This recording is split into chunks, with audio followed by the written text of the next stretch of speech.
সুপ্রিয় শিক্ষার্থীবৃন্দ, সবাইকে শুভেচ্ছা। এইচএসসি জিওগ্রাফি প্র্যাকটিক্যাল সমোন্নতি রেখা ও তার পার্শ্বচিত্র। আজকে আমার আলোচ্য ভি ও ইউ আকৃতির উপত্যকা, প্রণামভূমি ও শৈলশিরা। প্রেজেন্টেশন 8, অর্থাৎ 8 নম্বর ক্লাস আজকে আমার এই বিষয়ে। নিচে আমার নাম সহ ছবি দেওয়া আছে, এটা আমার ইউটিউব চ্যানেল। সবাইকে সাবস্ক্রাইব করার আহ্বান জানিয়ে ক্লাসটা শুরু করতে যাচ্ছি।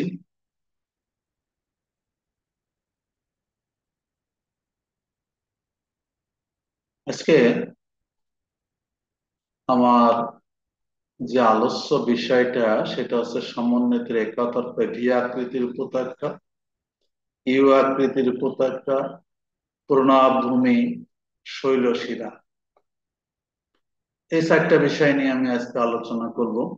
যাই হোক, আমার 8 নম্বর ক্লাস।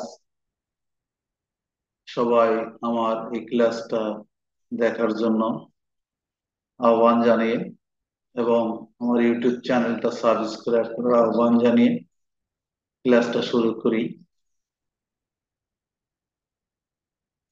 প্রথমে আমাদের যে ছবিটা এখানে দেওয়া আছে, এগুলো আসলে নমুনা চিত্র।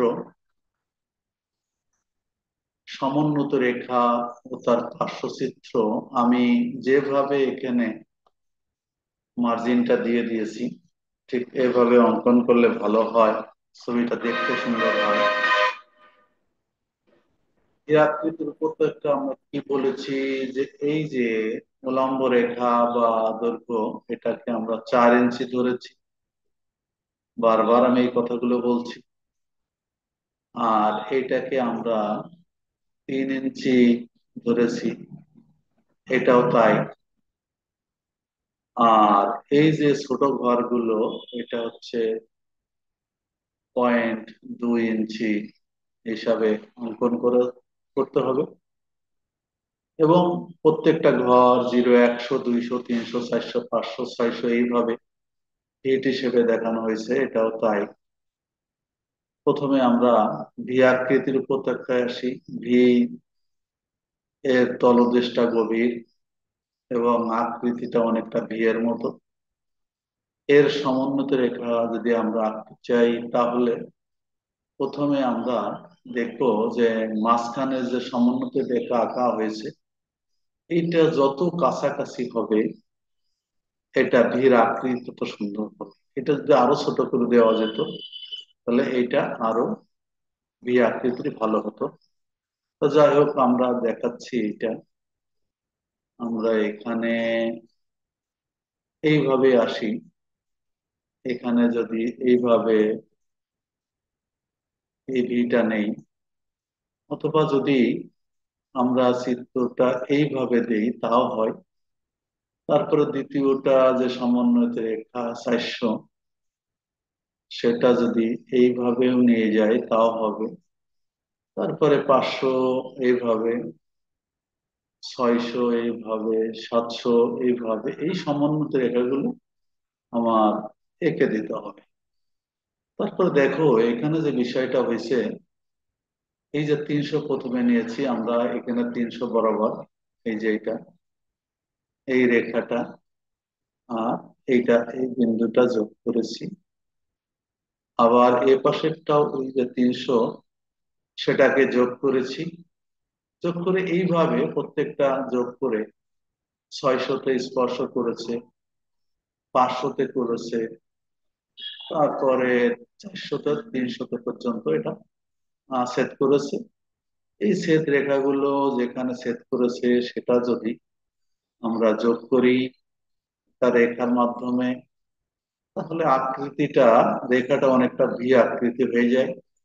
এবং এর নিচে যে ফাঁকা স্থান থাকবে সেটাকে আমরা পেন্সিল দিয়ে কালি করে দিলে এরকম একটা আকৃতি ধারণ করবে, এরকম একটা ভূমিরূপ তৈরি হবে।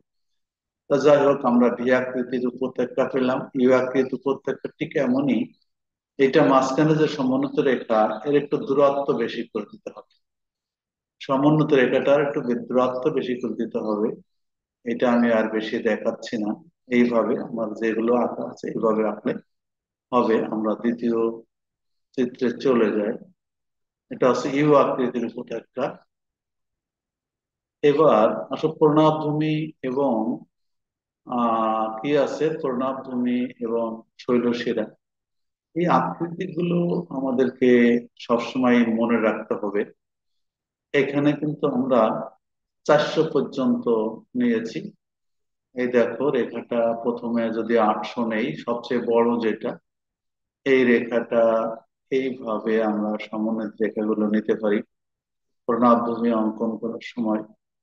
তারপরে 700 নিতে পারি, তারপরে 600 নিতে পারি, তারপরে 500 নিতে পারি। এপাশেও ঠিক তাই, এইভাবে নিয়ে আমরা এগুলোকে যোগ করে দেখাবো। যোগ করে দেখালে যেখানে যোগ হয়েছে সেটা যদি আমরা যোগ করে দেই, তাহলে এইরকম একটা প্রণামভূমি, অর্থাৎ এই যে আকৃতিটা হলো, এটা একটা প্রণামভূমির আকৃতি ধারণ করলো। এই জায়গাটা, ফাঁকা স্থানটা যদি আমরা পূরণ করে দেই, তাহলে এই ভূমিরূপটা প্রণামভূমির আকৃতি ধারণ করলো। এটাই কিন্তু প্রণামভূমি। তাহলে এর আরো একটা জিনিস রাখি, যে এই যে এগুলোকে আমি আবারও বলি, এগুলো সমোন্নতি রেখা। এইটা তার পার্শ্বচিত্র, আর এইটা তার ছেদ রেখা। প্রস্থচ্ছেদ হচ্ছে পক্ষ। এবার আসলো শৈলশিরা। শৈলশিরা আঁকতে গেলে ঠিক এমনই ভাবে প্রথমে এরকম 700, 600, আবারই কিন্তু 600 একটু দূরে যেতে হবে।